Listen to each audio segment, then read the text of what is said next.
Bom dia a todos e a todas. Com muita satisfação, abrimos os trabalhos do segundo dia do 4º Congresso Infraestrutura Jurídica da Ciência, Tecnologia e Inovação nos Países em Desenvolvimento. Pela manhã, por esta manhã, 16 de março, temos aqui a honra de receber aqui 3 ilustres palestrantes. E começamos as atividades de pós-graduação aqui em Direito Político e Econômico. É uma das referências aqui que nós sempre consultamos aqui nas nossas obras que envolvem a questão do desenvolvimento econômico, das políticas inovativas. Então, é um motivo de alegria, é uma grande honra estar recebendo aqui o professor José Luiz Loureiro, está aqui em nossa instituição, mesmo que de forma virtual. Então, agradecemos aqui ao professor José Luiz o seu tempo, a sua disponibilidade aqui, a sua contribuição para, não só com esse evento, mas para todo o programa, né? E também parabenizar o professor José Luiz por toda a sua trajetória acadêmica, suas contribuições para o meio acadêmico, para meio científico, né? O professor José Luiz, ele é uma grande referência, né? Nos temas aqui que nós desenvolvemos dentro do nosso programa de pós-graduação. O professor José Luiz, lendo aqui um breve currículo do professor, ele possui graduação em Ciências Econômicas pela Universidade Federal do Rio de Janeiro, mestrado em Economia pela PUC do Rio de Janeiro, e doutorado em Economia da Indústria e da Tecnologia pela Universidade Federal do Rio de Janeiro. E atualmente é professor associado 2 do Departamento de Economia da Universidade de Brasília. Além disso, é um grande teórico, um grande referencial, né, para todos nós que trabalhamos nas questões relacionadas à economia, ao direito econômico, né? E o professor José Luiz vai nos brindar aqui nesta manhã, né, com o tema Inovação, Indústria e Desenvolvimento, né, que é das chaves, né, para compreendermos o desafio brasileiro de desenvolver o nosso país. Então, agradeço mais uma vez ao professor José Luiz, a sua disponibilidade aqui de participar nesse evento. E já, imediatamente, já passo a palavra ao professor José Luiz, né, para que ele faça aqui a sua intervenção, né? Estamos aqui ansiosos para ouvir o professor. Ok, obrigado, Daniel Menezes. Bom dia a todas e todos.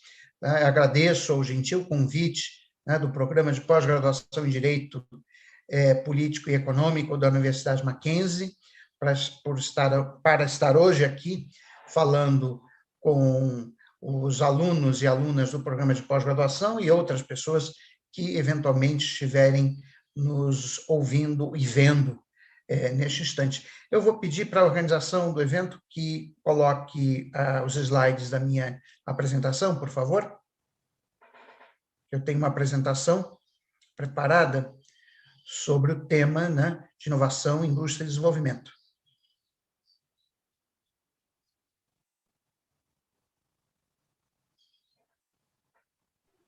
Só um minutinho, professor. Ok.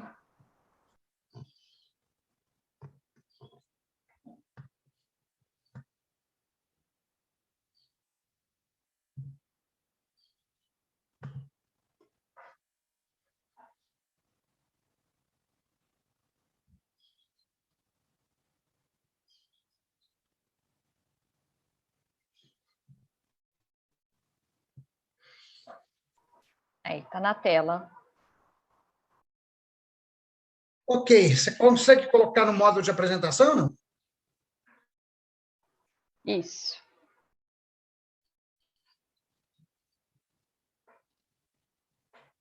Ok, muito bom. Então, esse é o meu tema, né, inovação, indústria e desenvolvimento.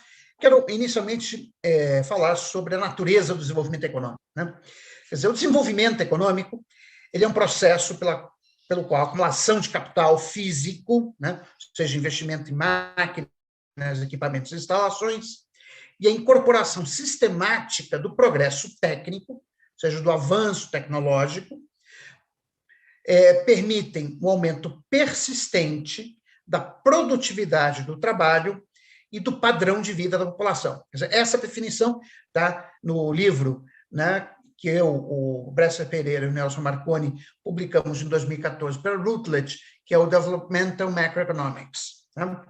Bom, é importante ressaltar que as diversas escolas de pensamento divergem, ou podem divergir, sobre as fontes de crescimento da produtividade e sobre os determinantes da acumulação de capital. Mas não existem divergências sobre os drivers do processo de desenvolvimento econômico. Ou seja, desenvolvimento econômico é acumulação de capital com incorporação de progresso técnico, e isso levando ao aumento da produtividade e ao aumento do padrão de vida da população. Próximo slide, por favor. Bom, quais seriam as fontes de crescimento da produtividade? Na tradição keynesiano-estruturalista ou novo desenvolvimentista, da qual faço parte, né, o crescimento da produtividade do trabalho depende do seguinte conjunto de fatores. Em primeiro lugar, do progresso técnico. Esse progresso técnico pode ser de dois tipos. Ele pode ser incorporado em máquinas e equipamentos, e aí a grande referência seminal é o artigo do Nicholas Calder, de 1957, A Model of Economic Growth, e, na medida que é incorporado em máquinas e equipamentos, ele é dependente da acumulação de capital, ou pode ser desincorporado como decorrência das economias dinâmicas de escala. Né? As economias dinâmicas de escala são um conceito criado pelo Prêmio Nobel de Economia Kenneth Arrow, no artigo dele de 1962, que apresentou pela primeira vez o conceito de learning by doing. O Arrow, ao analisar, né, o caso da produção de turbinas para Boeing, ele constatou que havia uma relação inversa entre o número acumulado de turbinas da Boeing produzidas e o número de horas de trabalho necessárias para produzir uma turbina da Boeing. Né? Ou seja, o que ele queria dizer com isso é o seguinte, que na medida que aumentava a produção acumulada de turbinas, se reduzia o número de horas de trabalho necessárias para a produção de uma turbina. Né? E, bom, e por que isso? Basicamente devido à economia de aprendizado, ou seja, na medida que os trabalhadores repetem, né, uma mesma operação várias vezes, né, com o mesmo equipamento, eles adquirem mais destreza na operação desse equipamento de capital e, com isso, aumenta a sua produtividade. Tá? Bom, essas economias dinâmicas de escala, elas são originadas da expansão da produção física da indústria de transformação. Então, essa é a primeira fonte, né, do crescimento da produtividade. A segunda fonte, que foi muito enfatizada tanto pela teoria clássica do desenvolvimento econômico, em autores como Lewis, Rosenstein-Rodin, né, Hirschman, e também pela escola estruturalista latino-americana, particularmente o Raul Prebisch e o Celso Furtado, né, é a mudança estrutural. O que é a mudança estrutural? É a mudança na composição da estrutura produtiva na direção de setores mais complexos do ponto de vista tecnológico ou com maior valor agregado per capita. Né? Próximo slide, por favor.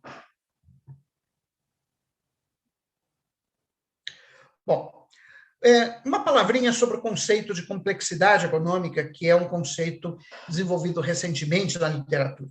Foi desenvolvido por um físico norte-americano, na verdade, radicado nos Estados Unidos, que é o César Hidalgo, né, no livro dele de 2015.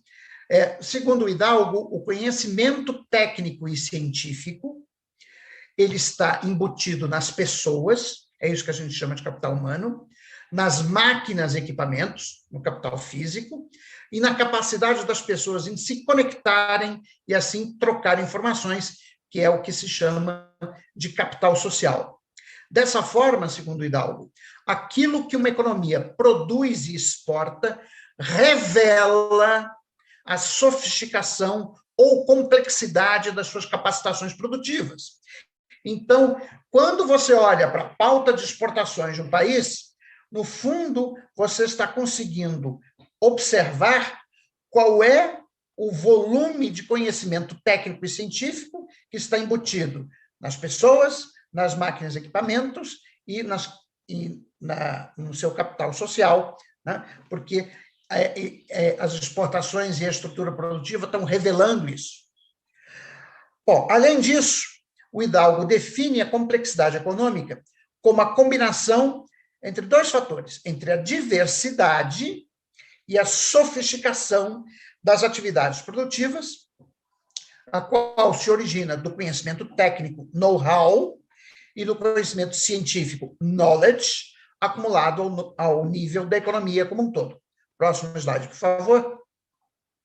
E aí o Hidalgo ele desenvolveu um algoritmo para calcular o nível de complexidade econômica dos países a partir de uma análise da sua pauta de exportações. Basicamente, esse algoritmo ele leva em conta duas informações. A diversidade da pauta de exportações, ou seja, o número de produtos, né, diferentes que um país é capaz de exportar, e a ubiquidade desses produtos. A ubiquidade, né, o quão generalizado um produto ele é exportado por vários países. Então, quanto mais diversificada for a pauta de exportação e quanto menos ubíquo for o produto exportado pelo país, maior vai ser a complexidade econômica desse país. Pois bem, nesta lâmina, nós estamos vendo dados de complexidade econômica e de PIB per capita para o ano de 2014, de uma amostragem de países em percentil de complexidade, onde no eixo X nós temos à esquerda os percentis de menor complexidade econômica, na medida que nós vamos caminhando à direita, no eixo X, nós temos os percentis de maior complexidade econômica.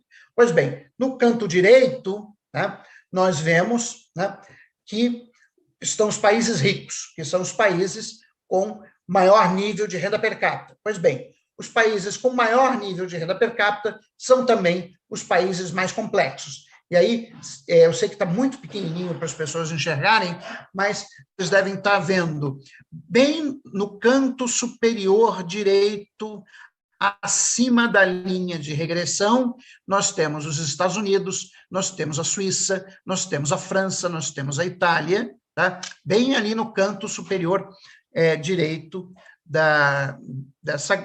desse gráfico. O Brasil está na meiuca, aqui. Inclusive, eu sublinhei com um círculo preto. Quer dizer, o Brasil ele é um país de média complexidade econômica e, consequentemente, também um país de renda per capita média. Tá? Existem alguns países que são outliers. Tá? O que são outliers? São países que têm um nível de renda per capita que não é compatível com a sua complexidade econômica. Então, por exemplo, você pega o caso da Noruega, tá? Que está bem aqui bem em cima do gráfico, tá? Que é um país que ele é um país rico em recursos naturais, quer dizer, é um grande exportador de petróleo, tá? E tem uma renda per capita muito alta, tá? Mas ele, embora tenha um nível de complexidade econômica maior do que o do Brasil, a sua complexidade, o seu nível de renda per capita não é totalmente explicado pela complexidade econômica. Idem para o Canadá, que também é um país rico em recursos naturais, tá? Mas tem uma renda per capita maior do que aquela que seria compatível com o seu nível de complexidade econômica. Mas o Brasil está aqui na meiuca. Tá? O Brasil é um país que tem um nível de renda per capita que é compatível com o seu grau médio de complexidade econômica. Próximo slide, por favor. Bom, essa figura é um esquema que mostra para a gente as fontes de crescimento da produtividade. Então, como eu tinha dito, o crescimento da produtividade pode advir do progresso técnico ou da mudança estrutural. O progresso técnico pode ser de dois tipos, pode ser incorporado ou desincorporado. Quando o progresso técnico é incorporado, então, ele é dependente da acumulação de capital, ou seja, do investimento em máquinas, equipamentos e instalações, tá? É esse investimento em máquinas, equipamentos e instalações que permite que as inovações tecnológicas, né, se traduzam por intermédio da compra de novas máquinas e equipamentos em aumento da produtividade. Tá? Agora, o progresso técnico também pode ser desincorporado, né? Eu posso ter, então, uma inovação, por exemplo, uma inovação de processos, como foi, por exemplo, o processo just-in-time, nos anos 80, né? Que, na verdade, você muda a forma de organização do processo de trabalho, como foi Fordismo, né? Nos anos 20, né? A ideia da produção em massa, né? Ela, no fundo, não foi uma grande invenção do ponto de vista de ter uma máquina nova para se fazer, né, automóveis. Na verdade, o que você fez foi uma mudança processual, né? Você mudou, né, a maneira de se produzir automóveis, né, por intermédio das linhas de produção e da produção em massa. Né? Isso é basicamente um processo, uma inovação desincorporada. Mas o progresso técnico desincorporado também advém das economias dinâmicas de escala, do learning by doing, que eu havia mencionado anteriormente, que foi conceito esse criado pelo Kenneth Arrow. Bom, e a segunda fonte de mudança estrutural, de crescimento da produtividade, é a mudança estrutural. O que é essa mudança estrutural? É o aumento da participação na economia como um todo dos setores com maior nível de produtividade, né? Como, por exemplo, a indústria de transformação. Quer dizer, por que a industrialização está associada ao desenvolvimento econômico? Entre outras coisas, porque quando você transfere mão de obra da agricultura e do setor de subsistência para a indústria de transformação, você está transferindo mão de obra de setores de baixa produtividade para setores de alta produtividade e, portanto, isso aumenta a produtividade média da economia. É isso que os economistas chamam de mudança estrutural. Próximo slide, por favor. Bom, o Kaldor, nas suas lectures nos Estados Unidos, foram reunidas num livro chamado Strategic Factors of Economic Development, ele apresentou 3 leis de crescimento. Tá? Eram 3 generalizações empíricas, né, a respeito do crescimento econômico de longo prazo. A primeira lei de Kaldor é de que existe uma relação causal entre o crescimento do produto real, ou seja, do PIB, e o crescimento da produção industrial, onde a relação de causalidade vai do crescimento da produção industrial para o crescimento do PIB. Então, essa é a primeira lei de Kaldor. Segunda lei de Kaldor, existe uma forte relação causal entre o crescimento da produção industrial e o crescimento da produtividade na indústria, devido à presença de economias estáticas e dinâmicas de escala, coisa que ficou conhecida na literatura como lei de Kaldor-Verdurne. Por fim, a terceira lei de Kaldor é de que existe uma relação positiva entre o crescimento do setor industrial e o crescimento da produtividade fora da indústria. Então, quando nós reunimos essas 3 leis de Kaldor, é que nós entendemos o porquê a indústria de transformação é o motor do desenvolvimento econômico de longo prazo. Próximo slide, por favor. Então, a pergunta que a gente pode se fazer é: por que a industrialização parece ter um papel fundamental no crescimento econômico de longo prazo, a ponto de, corriqueiramente, utilizarmos a expressão países industrializados como sinônimo para países com elevado nível de renda per capita? Bom, a resposta para essa pergunta é que a indústria é o setor de atividade econômica que está sujeito a retornos crescentes de escala, sendo assim a fonte dos chamados ciclos virtuosos de crescimento. Próximo slide, por favor.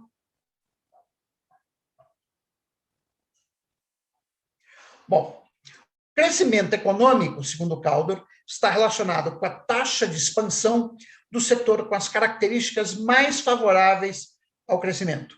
E aí nós temos outro conjunto de fatos estilizados. Primeiro, que existe uma relação bastante próxima entre o nível de renda per capita e o grau de industrialização do país. Ou seja, não existe país de renda alta que não tenha passado, durante a sua fase de aceleração do crescimento, por um rápido processo de industrialização. Então, essa ideia que é vendida por não vou nem dizer economistas, que um deles não é, mas por comentaristas econômicos, como Samuel Pessoa, né, e como Marcos Lisboa, de que um país pode se tornar rico sem industrialização, isso é o equivalente ao terraplanismo na economia. Tá? Nenhum país que se tornou país de renda alta o fez sem ter passado por um processo acelerado de industrialização. Bom, segundo fato utilizado é de que existe uma relação bastante próxima entre o crescimento do PIB e o crescimento da indústria. Próximo slide, por favor. Bom, o que seria esse ciclo virtuoso de crescimento? No estágio atual de desenvolvimento do capitalismo, o ritmo de crescimento da produção industrial é determinado pelo crescimento das exportações de produtos manufaturados. Tá? Deixar isso bem claro.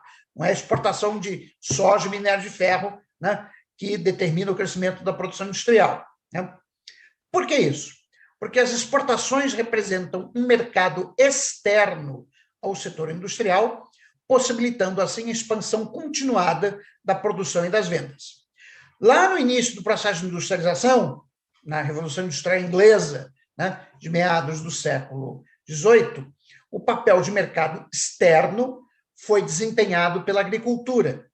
O fantástico crescimento da produtividade na agricultura ao longo do século XVIII permitiu o crescimento dos mercados para os próprios produtos industrializados. Próximo slide, por favor. É por isso que a Revolução Industrial na Inglaterra, na verdade, ela foi precedida pelo cercamento dos campos e pela Revolução Agrícola Inglesa. Bom, o que seria esse ciclo virtuoso de crescimento? Ciclo virtuoso, quer dizer, a ideia de ciclos virtuosos ou de causalidade cumulativa foi criada por um economista sueco, que também ganhou o prêmio Nobel, chamado Gunnar Myrdal. Né? E como é que funciona esse ciclo virtuoso de crescimento? A ideia é a seguinte: o crescimento das exportações de produtos manufaturados gera o crescimento da produção industrial, que, devido à existência de economias estáticas e dinâmicas de escala, gera crescimento da produtividade da indústria, que, por sua vez, gera a redução dos preços dos produtos industrializados, aumentando a competitividade, que, por sua vez, gera uma nova rodada de crescimento das exportações.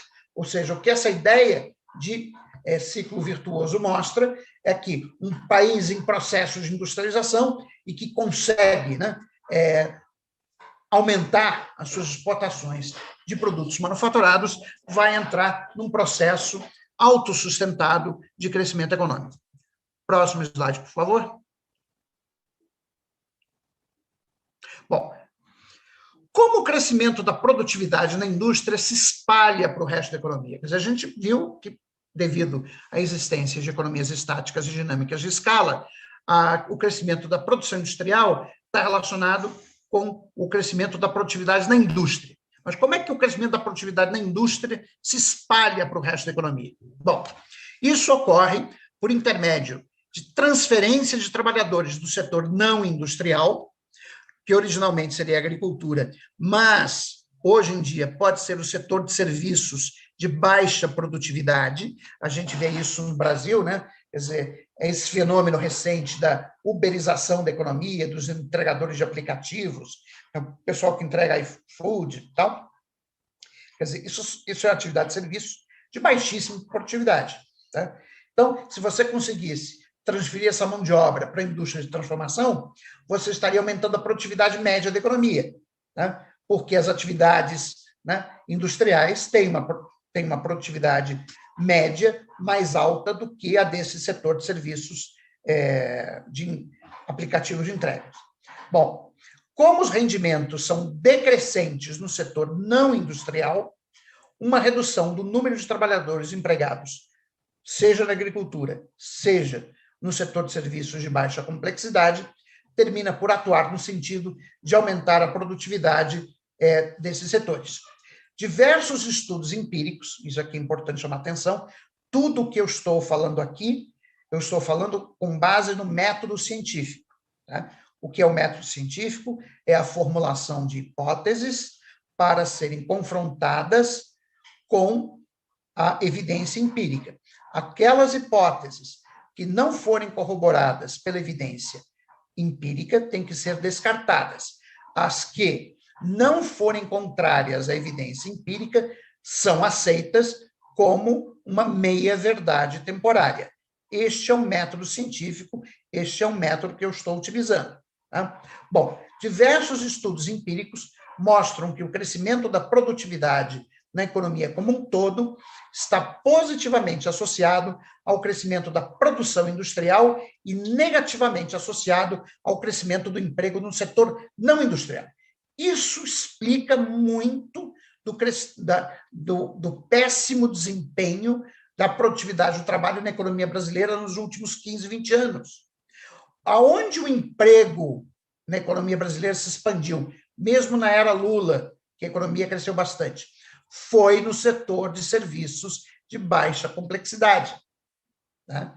Então, devido à desindustrialização, você transfere mão de obra da indústria de transformação para o setor de serviços de baixa produtividade. Com isso, a produtividade média da economia como um todo cai. Né? Esse, eu acho que é o grande desafio da economia brasileira, é de reverter esse processo de mudança estrutural perversa, né, e reindustrializar a economia brasileira. Próximo slide, por favor. Bom, vamos falar um pouquinho de desenvolvimento desigual. Né? Para isso, eu preciso falar de dois conceitos. Primeiro, eu vou falar de economias em processo de industrialização. São economias nas quais o setor moderno ou industrial ainda convive com um extenso setor tradicional de subsistência, é exatamente o caso do Brasil, o qual funciona como um depósito de mão de obra barata para a expansão do setor industrial. Nessas economias, a oferta de mão de obra para o setor industrial é infinitamente elástica ao nível de salário de subsistência. Então, para esse tipo de economia, a oferta de mão de obra não é um fator que limite o crescimento da economia no longo prazo, ao menos enquanto permanecer a dualidade do sistema econômico. Quer dizer, isso é uma economia dual, que é exatamente o caso do Brasil. A gente tem um setor moderno, tá, que é o setor industrial, uma parte do setor de serviços, que é também bastante moderna, e o agronegócio. Essa é a parte moderna, né, de alta produtividade da economia brasileira. Convive com essa parte moderna uma parte extremamente atrasada, que pode estar no setor de serviços ou na agricultura de subsistência. Hoje, no Brasil, é mais o setor de serviços. É o empregado por conta própria, é o entregador de aplicativo. Né? Essas são atividades com baixíssima produtividade e que, portanto, também são atividades em que os salários vão ser muito baixos, o que, obviamente, contribui para a péssima distribuição de renda deste país. Próximo slide, por favor. Bom, outro conceito, quer dizer, para explicar por que existem países ricos e países pobres, né, temos que tratar de duas questões fundamentais. Uma que eu vou chamar de assimetria tecnológica e outra que eu vou chamar de assimetria produtiva. O que é assimetria tecnológica? Assimetrias tecnológicas ocorrem quando países operam na fronteira, alguns países operam na fronteira tecnológica, ou seja, quando a estrutura produtiva desses países incorpora as tecnologias de produção mais avançadas para um dado estado de conhecimento, de tal forma que suas empresas são capazes de produzir os bens e serviços com mais elevado valor adicionado per capita, ao passo que outros países, como é o caso do Brasil, se encontram atrás dessa fronteira. Além das assimetrias tecnológicas, nós temos assimetrias produtivas, que decorrem da existência de divergências no grau de especialização produtiva entre as economias. Nesse caso, podemos identificar dois tipos de economias segundo o grau de especialização produtiva. Economias primário exportadoras, que é o caso do Brasil, especializada na produção e exportação de produtos primários. E economias diversificadas, economias que produzem uma ampla gama de bens e serviços, incluindo setores com alta intensidade tecnológica. Bom, o desenvolvimento desigual refere-se à ocorrência de divergências de caráter persistente entre as taxas de crescimento da produtividade do trabalho e da renda per capita entre os países. Próximo slide, por favor. Bom, alguns fatos estilizados sobre o desenvolvimento econômico. Para quem trabalha com desenvolvimento econômico, as duas principais perguntas a serem feitas primeiro, por que alguns países são mais ricos do que outros? Segundo, por que algumas economias crescem mais do que outras? Para a gente responder essa pergunta, temos que fazer uma pequena distinção entre PIB per capita e produto por trabalhador. Se eu chamar de Y sobre N, produto per capita, ou seja, o produto dividido pelo total da população, por uma simples manipulação algébrica, eu consigo decompor o PIB per capita no produto entre o PIB, o produto por trabalhador, Y sobre N, e a taxa de emprego, L sobre N. A taxa de emprego é a força de trabalho dividido pelo total da população. Pois muito bem, as diferenças na taxa de emprego ou participação dependem de fatores demográficos e sociais. Já as diferenças no produto por trabalhador dependem do montante de recursos humanos e não humanos por trabalhador e da eficiência com a qual eles são usados. Próximo slide, por favor. Bom, então, sobre desigualdade nos níveis de renda per capita, o que nós sabemos? Que existe uma enorme heterogeneidade em termos de PIB per capita e PIB por trabalhador ao redor do mundo. A magnitude média é de 40:1, ou seja, o PIB per capita médio dos países ricos é cerca de 40 vezes maior do que o produto per capita dos países mais pobres. Essa é a magnitude da diferença. Segundo fato estilizado, taxas de participação menores nos países de renda média e baixa relativamente aos países de renda alta explica apenas uma parte dessas diferenças. Ou seja, no duro, diferenças na renda per capita estão claramente relacionadas com hiatos de produtividade. Terceiro fato estilizado, o produto por trabalhador está fortemente relacionado com o estoque de capital por trabalhador e o número médio de anos de escolaridade da população com idade igual ou superior a 25 anos. Quarto fato estilizado, não existe nenhuma relação discernível entre a abundância de recursos naturais, medida, por exemplo, pelo número de hectares de terra agricultável por trabalhador, e o PIB por trabalhador. Isso é uma decorrência da própria Revolução Industrial, ou seja, depois da Revolução Industrial, a dotação de recursos naturais passou a ter uma influência pequena como determinante das diferenças do PIB per capita. Próximo slide, por favor. Como é que a gente pode medir, então, os ganhos de eficiência? Vamos usar 3 variáveis. Primeiro, a participação do emprego industrial no emprego total como uma proxy, né, dos ganhos obtidos com a alocação de recursos na direção dos setores com retornos crescentes de escala. Abertura comercial, medida pela relação exportações mais importações sobre PIB, que seria uma proxy dos ganhos de eficiência técnico e alocativos, oriundos da especialização no comércio internacional. Por fim, o tamanho do PIB para obter ganhos de eficiência dados pela escala de produção. Próximo slide, por favor. Bom, o que os dados empíricos nos mostram? De que se observa uma forte correlação entre o PIB por trabalhador e a participação do emprego industrial para países de renda média alta, renda média baixa e renda baixa. Então, isso mostra como que, para o take-off do processo de desenvolvimento econômico, o processo de industrialização é absolutamente fundamental. Bom, segundo o fato utilizado, o tamanho da economia também é um determinante importante do PIB per capita, exceto para o grupo de países de renda média baixa. Por fim, a abertura comercial, ao contrário do que dizem os economistas liberais brasileiros, que cantam em prosa e verso as virtudes da abertura comercial, lamento informar que a evidência empírica mostra uma correlação fraca com o PIB por trabalhador. Próximo slide, por favor. Bom, e agora a segunda pergunta, né? A gente tinha feito uma primeira pergunta, que explica as diferenças dos níveis de renda per capita. Agora, vamos olhar o que explica as diferenças das taxas de crescimento da renda per capita. Com isso, eu vou estar utilizando dados que estão no livro do Jaime Ross, de 2013, né, que se refere à performance de crescimento do PIB per capita numa amostra de países no período 1970 a 2008. E vamos classificar esses países em 5 grupos. Grupo 1, crescimento acelerado, com crescimento da renda per capita superior a 2,44% ao ano. Grupo 2, crescimento médio alto, crescimento da renda per capita entre 2,44% e 1,40%.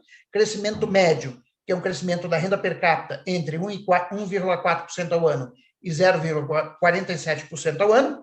Crescimento baixo ou nulo, que é países com crescimento da renda per capita entre 0,47% ao ano e 0,007% ao ano, e países com crescimento nulo, que é países com crescimento da renda per capita abaixo de 0,07% ao ano. Próximo slide, por favor. Bom, o que nos diz a evidência empírica? Que existe uma enorme dispersão entre as taxas de crescimento do PIB per capita e do PIB por trabalhador. As taxas de crescimento do PIB per capita e do produto por trabalhador estão fortemente correlacionadas, ou seja, o crescimento da renda per capita decorre de crescimento da produtividade.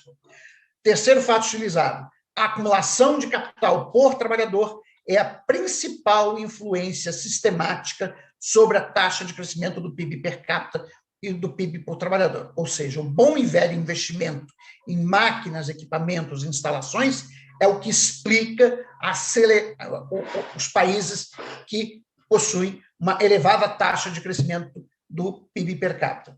Por fim, os países com mais rápido crescimento também apresentaram, e isso é importante, progresso extremamente rápido na educação. Próximo slide, por favor. Bom, isso são... Pode pular essa tabela, que senão não vou ter tempo de fazer a minha apresentação. Bom, próximo tópico é sobre os determinantes profundos do crescimento. O que é isso? Na moderna teoria do crescimento econômico, se distingue entre os determinantes próximos e os determinantes fundamentais ou últimos do desenvolvimento econômico. A referência para esse tema é o artigo do Angus Maddison, de 1988, intitulado Ultimate and Proximate Growth Causality, a Critic to Mansell Olcom on the Rise and Decline of Nations, que foi publicado no Scandinavian Economic History Review. Segundo o Angus Maddison, os determinantes últimos ou fundamentais seriam 4: geografia, instituições, distribuição de renda e regimes de política econômica. Próximo slide, por favor. Bom, essa lâmina nos mostra a ideia do que seria a distinção entre determinantes próximos e determinantes últimos.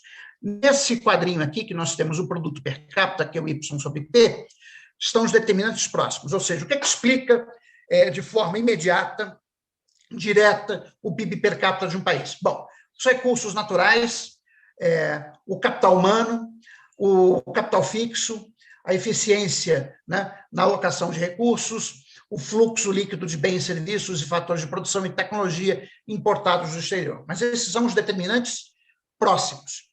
Os determinantes últimos são as causas das causas, né? Então, eu posso agrupar esses determinantes últimos em 2 grupos: instituições, ideologias, pressões de grupos de interesses socioeconômicos, acidentes históricos, política econômica nacional, natureza da ordem econômica internacional, ideologias externas, pressões ou perturbações de vizinhos amistosos ou não amistosos. Próximo slide, por favor. Bom, alguns fatos estilizados, né? Agora relacionado com a questão dos determinantes últimos. Primeiro, existe uma forte correlação positiva entre o nível de renda per capita e o índice do império da lei, ou seja, países mais ricos são, em geral, países onde você tem um ordenamento jurídico e democrático bem constituído. Existe uma correlação inversa entre o nível de renda per capita e o grau de autoritarismo do regime político. Ou seja, o que nós observamos é que os países de renda alta são, praticamente todos eles, na verdade, eu diria todos eles, são países que têm regimes plenamente democráticos. Terceiro fato utilizado: o nível de renda per capita está positivamente correlacionado com a distância com respeito ao Equador. Isso a gente é só pegar o globo terrestre, né, e vocês verem que os países ricos ou estão situados bem no hemisfério norte, né, ou estão bem ao sul, no hemisfério sul. Os países que estão no hemisfério norte, Estados Unidos, Canadá, Europa Ocidental, Japão. Né? E os países ricos do hemisfério sul, basicamente, são Austrália e Nova Zelândia. Então, isso é um fato utilizado, tá? Que mostra que a geografia tem algum impacto sobre o desenvolvimento econômico. Por fim, existe uma forte correlação positiva entre o nível de renda per capita e a equidade da distribuição de renda. Ou seja, países ricos também são aqueles países em que a distribuição de renda é mais equânime, ou seja, eu tenho uma menor desigualdade na distribuição de renda. Próximo slide, por favor. Agora, quando a gente olha para a correlação dessas variáveis, não com o nível de renda per capita, mas com as taxas de crescimento da renda per capita, as coisas mudam um pouco. Existe uma correlação positiva entre renda per capita, melhor dizendo, a correlação positiva entre renda per capita e regime político desaparece ao olharmos para a taxa de crescimento da renda per capita. De fato, um dos países cuja renda per capita mais cresce nos últimos 30 anos é a China, né, que ainda é um país de renda média, tá? Não é um país rico, mas que tem um regime político autoritário. Né? Por fim, o coeficiente de Gini, que mede a concentração de renda, está associado a taxas mais baixas de crescimento da renda per capita. Próximo slide, por favor. Bom, evolução da distribuição mundial de renda. Né? A dispersão das rendas per capita tem aumentado continuamente desde o surgimento da Revolução Industrial. É o que os historiadores econômicos chamam de a grande divergência, que é o aumento do fosso que separa países ricos de países pobres. Esse processo continuou nos últimos 150 anos. As economias mais ricas do mundo hoje têm um PIB per capita, as economias mais ricas do mundo têm hoje um PIB de renda, um PIB per capita entre 6 a 9 vezes mais alto do que os países de alta renda em 1870, e a composição do grupo é basicamente a mesma. Ou seja, os países que são ricos hoje, tirando aí talvez a Coreia do Sul e o Japão, eram ricos, né, há 150 anos atrás. E a sua renda per capita aumentou entre 6 a 9 vezes. Já os países de renda baixa, atualmente, pouco aumentaram a sua renda per capita no período e permaneceram basicamente os mesmos que eram em 1870. Próximo slide, por favor. Segundo Pritchett, num trabalho de 1997, o PIB per capita relativo dos países mais ricos e dos países mais pobres passou de 8,7 em 1870 para 51,6 em 1985. Olha o fosso de renda per capita aumentando ao longo do tempo. Os países de renda alta parecem ter um crescimento menor do que os países de renda média com alto crescimento. Não há tendência à convergência após 1970, mas, por outro lado, as tendências de divergência são fracas e inconsistentes. Próximo slide, por favor. Bom, esse é o fosso de renda per capita entre países ricos e pobres que eu tinha mencionado anteriormente. Próximo slide, por favor.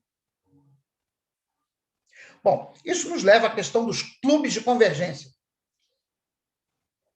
Entre os países que possuem uma renda per capita superior à média, parece haver convergência. Ou seja, os países inicialmente mais pobres crescem mais. Então, é a ideia de clube de convergência. Já entre os países de renda média ou abaixo da média, ocorre o contrário. Os que têm renda maior crescem mais. Ou seja, existe uma tendência à divergência dentro do grupo de países pobres. Próximo slide, por favor. Bom, isso mostra a dispersão da renda relativa em 118 países na OCDE. Nós vemos que, no caso dos países da OCDE, há claramente uma convergência, ou seja, a dispersão de renda per capita diminui, enquanto nos outros países, a dispersão de renda per capita tende a aumentar ao longo do tempo. Próximo slide, por favor. Bom, pode passar esse slide. Bom, aceleração de crescimento. Os episódios de aceleração de crescimento, como, por exemplo, o que o Brasil passou de 1930 a 1980, né, ocorrem nos países de renda média. Portanto, isso leva a divergência entre países de renda média relativamente aos países de renda baixa e convergência entre os países de renda média alta e renda média média. A aceleração do crescimento ocorrido em níveis de renda média tende a ser resultado do processo de industrialização, ou, nas palavras de Caldor, fast rates of economic growth are almost invariably associated with fast rate of growth of secondary sector, mainly manufacturing sector, and this is an attribute of an intermediate stage of development. It is a characteristic of the transition from immaturity to maturity. Próximo slide, por favor. E com isso, esse é meu último slide, o fato que a maior incidência de taxas elevadas de crescimento ocorrerem no grupo de países de renda média não é o mesmo que dizer que todos os países de renda média terão um crescimento muito rápido. Existem muitos obstáculos econômicos e institucionais que podem tirar as economias de crescimento acelerado da trajetória de transformação econômica que leva aos níveis de renda mais altos. É exatamente isso que aconteceu com o Brasil a partir da década de 80. O Brasil estava numa trajetória de crescimento acelerado, mas o Brasil caiu na armadilha da renda média e estamos tentando sair dela nos últimos 40 anos. Próximo slide. Bom, era isso que eu queria falar para vocês hoje.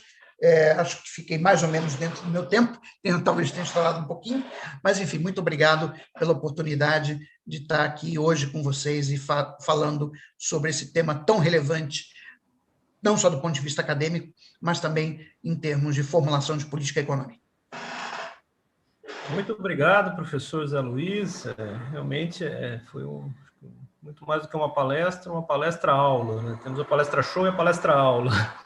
Eu acho que foi realmente uma didática de uma precisão incrível, né? Que muitas vezes aqui no direito nós necessitamos de aprender assim com as outras ciências, como a ciência econômica, né? Acho que uma das piores coisas do direito é o jurista que se mete a falar de economia e não entende nada, né?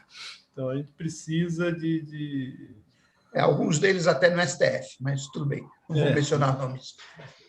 STF e outros lugares também. Então, mais do que a gente pensa, infelizmente.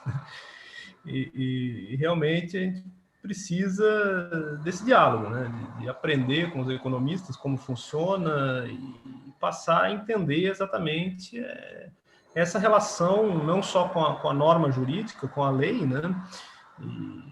E também a partir do ponto de vista das instituições, né? Acho que um pouco esse é um objetivo, né, da gente, dentro do nosso programa, de compreender o funcionamento dessas instituições relacionados com outras questões, né, econômicas, questões políticas. E nesse sentido, acho que a palestra do senhor abrange uma gama muito grande, né, muito grande aqui de questões que precisamos compreender, né?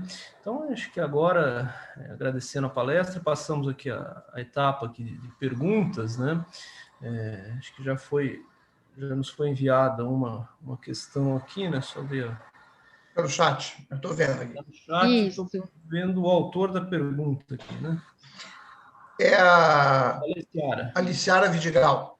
Isso. Professor, muito obrigada por esta aula. Gostaria de saber em que ponto da industrialização está o Brasil, entre terceira ou quarta revolução industrial? Ou Nenhuma segunda, delas, a gente está se desindustrializando. Tá? Tá. Quer dizer, o Brasil sofreu 2 ondas de desindustrialização. Quer dizer, bom, antes de mais nada, o que é desindustrialização? A desindustrialização é a perda da importância da indústria de transformação, tanto no PIB como no emprego. Tá? Bom, a primeira onda de desindustrialização foi de 1985 a 1999, tá? E a segunda onda de desindustrialização de 2005 até hoje. Tá? Quer dizer, ano passado, a participação da indústria de transformação no PIB fechou em 11%. Isso é um nível menor do que o prevalecente em 1947. Tá? Então, esse é o desastre que está acontecendo com o Brasil e não estamos simplesmente fazendo nada. Quer dizer, a agenda de reformas do ministro Paulo Guedes, na verdade, não tem reforma estrutural nenhuma. Quer dizer, ele tem um diagnóstico errado de quais são os problemas do Brasil. Quer dizer, o grande problema do Brasil é que nós caímos na armadilha da renda média e nós paramos o nosso processo de convergência em direção aos países ricos. Pelo contrário, estamos nos afastando dele. Aí ele vem com uma agenda que é basicamente para ferrar com os servidores públicos, que tem uma lógica política. A lógica política é a seguinte: como o Brasil está estagnado há 40 anos, os trabalhadores do setor privado estão ficando cada vez mais pobres, e principalmente depois da crise de 2014, 2016. Então, é o famoso caso do engenheiro que virou motorista de Uber. Né? Bom, como os servidores públicos, apesar de não terem tido nenhum ganho salarial expressivo nesse período, mantiveram seus empregos, mantiveram seus salários, mantiveram mais ou menos o seu padrão de vida, isso cria um efeito para essa classe média que empobreceu, um efeito de irritação. Por que o fulano, que é funcionário público, continua bem e eu me ferrei? Então ele tem que se ferrar também. Esse é o jogo de soma negativa que o ministro da Economia está querendo vender para o público. Nós não temos que empobrecer os servidores públicos. Nós temos é que fazer com que as pessoas que trabalham no setor privado consigam bons empregos. Isso só nós vamos conseguir com a reindustrialização da economia, porque os bons empregos estão na indústria. Não está no setor de serviços. O coitado do motorista que virou Uber. Quando o Uber apareceu, até dava para tirar um dinheiro razoável como motorista de Uber, sei lá, sem trabalhar muito, o sujeito ganhava 5, 6 mil reais por mês. Né? Hoje eles não conseguem tirar 2, pouco mais do que um salário mínimo. Então, é esse empobrecimento dos trabalhadores do setor privado que abre espaço para um discurso contra o Estado, contra os servidores públicos, que, no fundo, é contra o desenvolvimento do Brasil. Mas esse discurso é patrocinado por quem? É patrocinado por economistas ligados ao sistema financeiro. E o que quer essa gente? O que quer essa gente com essa agenda de reformas? Querem tirar o máximo de riqueza do país e mandar para o exterior. Na verdade, a lei cambial que está prestes a ser aprovada no Congresso Nacional, na verdade, vai tornar isso mais fácil ainda. Né? Então, assim, essa agenda de reformas está completamente errada. A palavra reformas no Brasil virou uma palavra mágica. Você cita reformas, todo mundo se convence. Né? É a varinha de condão. Né? Você tem que ver, mas peraí, de que reformas estamos falando? O Brasil precisa de reformas? Claro que precisa. Estamos há 40 anos estagnados, é evidente que tem alguma coisa errada. Tá? Mas não é essa a agenda de reformas. Essa agenda de reformas não vai gerar reindustrialização, não vai gerar desenvolvimento econômico. Né? Vai gerar uma concentração de renda cada vez maior no topo do 0,1% de pessoal da Faria Lima, do setor financeiro, né? Do pessoal que trabalha com agronegócio, que está muito contente com o Bolsonaro, só que mal sabem eles que o preço da soja tem muito pouco a ver com o Bolsonaro, isso é cotado nos mercados internacionais, quer dizer, e se agora eles estão ganhando muito dinheiro em reais, né, é por conta das bobagens que o governo fez no ano passado, né, que afugentou os investidores internacionais. Isso é basicamente a questão da política ambiental desse governo, né, que tem feito com que investidores institucionais tenham tirado o dinheiro do Brasil, porque os cidadãos dos países envolvidos não aceitam, né, que empresas e investidores dos seus países ponham recursos em países como o Brasil, que são vistos como, de forma correta ou não estou fazendo julgamento de valor, mas que são vistos como países que estão degradando o meio ambiente e contribuindo para o efeito estufa. Então, esse é o ponto. Professor, e como a gente retomaria a reindustrialização? Baseado em todos esses conceitos que você trouxe aí, né? Na complexidade econômica, na distribuição de renda, como a gente retomar a reindustrialização? Eu acredito que não seja mais como a gente pensa, né, naquele chão de fábrica. Como que nós faríamos, então? Qual o movimento que a gente teria que fazer para tomar esse ciclo virtuoso aí de produtividade? Bom, você teria que fazer duas coisas. Poderia complementar a pergunta da Melina? Sim, claro. Bom, e você mencionou, a gente está caminhando para uma situação de atraso. Cada vez mais estamos atrasados em relação ao mundo, né? E, de certa forma, isso, pensando aqui no Gerschenkron, né? O atraso como vantagem, essa situação que a gente está, pode se tornar alguma vantagem? Tá? Esse atraso que o Brasil está caminhando é uma vantagem ou não é? Ou poderia ser uma vantagem? Vou começar respondendo a tua pergunta, depois eu respondo a Melina. Olha só, o Gerschenkron realmente ele tem um livro clássico falando das vantagens da industrialização retardatária. O problema é que esse conceito ele foi refinado, né, nos anos 80, a partir do trabalho de um economista holandês chamado Ian Fagerberg. Né? O que o Ian Fagerberg diz é o seguinte, que a relação entre atraso tecnológico e crescimento econômico é não linear. Então, se você é atrasado, mas não muito, é vantajoso para você. Ou seja, você realmente consegue se aproveitar dos spillovers tecnológicos positivos das economias que estão na fronteira tecnológica. Mas se você se distanciar demais, esse efeito deixa de existir. Tá? E eu temo que a gente esteja nesse caso. Mas o atraso tecnológico que o país passou nos últimos 15 anos é uma coisa fantástica. É só você olhar o índice de complexidade econômica do Dow Hausman, que você vai ver que de 2005 a 2017, ele caiu a 1/3 do valor dele de 2005. Tá? Então, o Brasil está ficando cada vez mais atrasado tecnologicamente e o governo está fazendo nada por política de ciência e tecnologia, pelo contrário, está desmontando, né, toda a nossa institucionalidade, que foi criada durante anos, inclusive durante o regime militar, né, porque os militares daquela época tinham cabeça, os de hoje não, tá? Bom, o Brasil ser uma potência, tem que ter ciência e tecnologia, eles investiram. A gente tem que, né, reconhecer isso. Então, realmente, não é uma vantagem, no nosso caso, agora é uma desvantagem. Bom, como retomar a industrialização? 2 eixos. Primeiro, imediata retomada do investimento público em infraestrutura. Tá? Nossa infraestrutura econômica está se deteriorando faz anos. Tá? Então, o governo tem que investir em estradas, ferrovias, geração de energia elétrica, principalmente de forma limpa, o que hoje em dia é construção, né, de usinas eólicas e movidas a energia solar. Tá? Esse é o básico. Tá? E continuar investindo em educação, né, ciência e tecnologia. Retomar esses investimentos significa aumentar o orçamento da CAPES, do CNPq, do MEC, etc, etc. Bom, segundo ponto, incentivar a descarbonização da economia.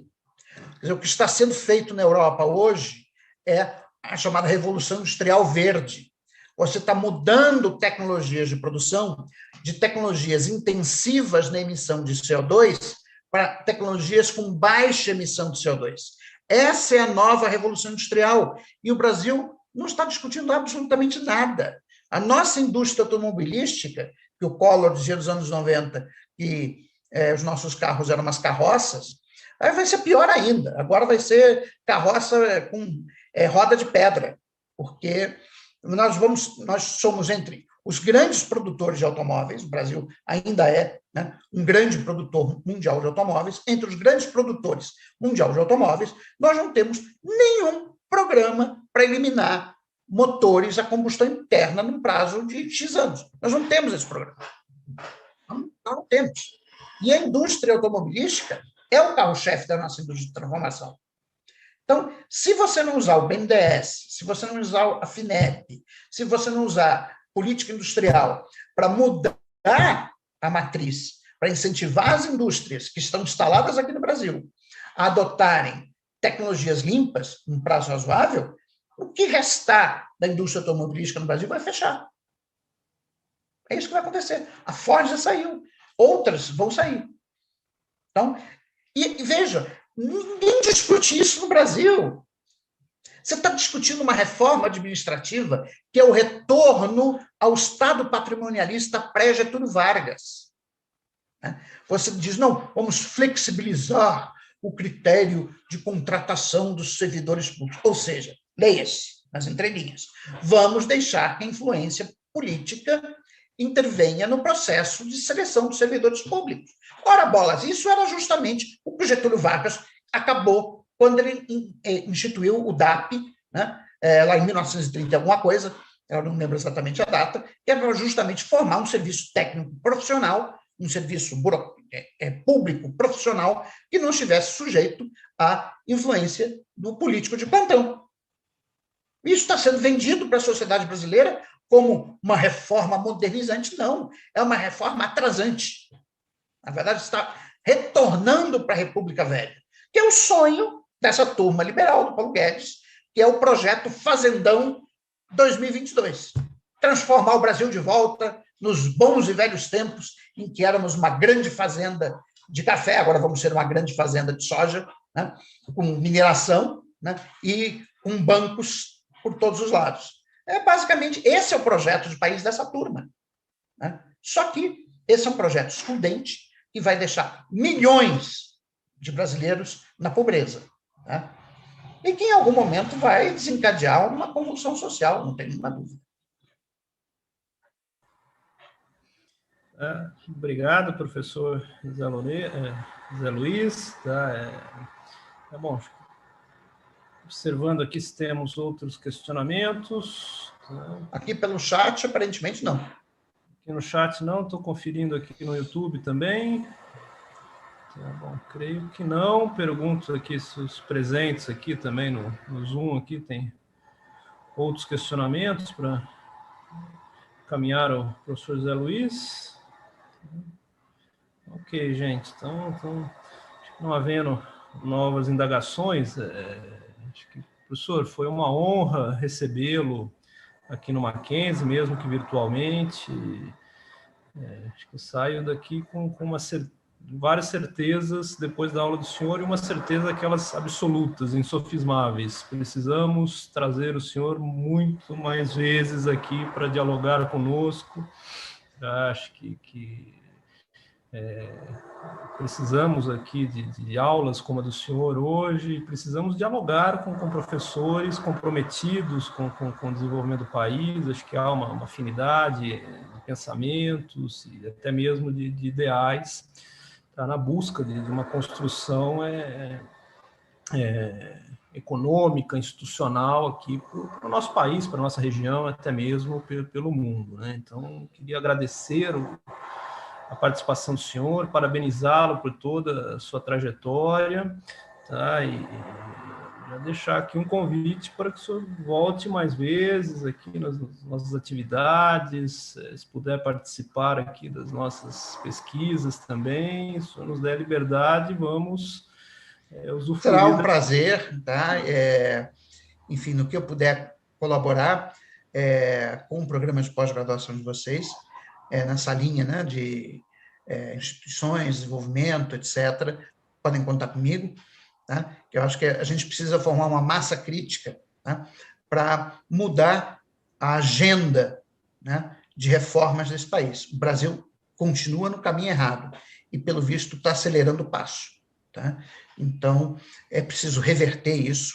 Quer dizer, não se trata apenas de governo A ou B, embora o governo B, nesse caso, seja um desastre, tá? Mas a gente já está na trajetória errada há muito tempo. Tá? Então, é preciso reverter isso. Tá? É preciso retomar o desenvolvimento econômico, porque fora do desenvolvimento econômico não há salvação para esse país. Então, mais uma vez, muito obrigado. Acho que precisamos aqui juntar os nossos esforços aí, porque, principalmente, pós-Covid, aí temos quem vai para a linha de frente somos nós aqui das ciências sociais. Então, agradeço mais uma vez, em nome da Universidade Presbiteriana Mackenzie, está em nome do programa de pós-graduação aqui em Direito Político e Econômico. Tá? Foi uma honra, um prazer receber o senhor, tá, no nosso congresso. Tá? Então, um grande abraço, nossas saudações. Muito obrigado, gente. Tenham um bom dia e um bom congresso ainda, que eu sei que vocês têm outras apresentações. Tá bom? Obrigada, tchau, professor. tchau. Muito obrigada. Tchau, tchau.